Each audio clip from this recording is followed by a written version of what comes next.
Moscow, Washington, live. The Kremlin has issued one of its starkest warnings yet, declaring that NATO's deepening involvement in the Ukraine conflict amounts to a direct war with Russia. The statement, delivered today by Kremlin spokesperson Dmitry Peskov, came as former U.S. President Donald Trump weighed in on the escalating crisis, accusing the Biden administration of pushing the world dangerously close to global war. Peskov warned that NATO is not hiding its presence on the battlefield. With Western arms, intelligence, and training, it has already crossed the line into direct confrontation with Russia. The remarks follow reports of expanded NATO support for Ukraine, including long-range missile systems, intelligence sharing operations, and possible deployment of additional trainers in neighboring states.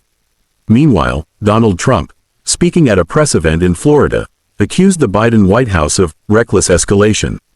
He said, "NATO is walking us into World War III. Russia sees this as NATO's war, not Ukraine's war, and Joe Biden is sleepwalking America into catastrophe." The remarks come amid growing tensions. Russian forces have intensified strikes on key Ukrainian cities, including Kharkiv and Odessa.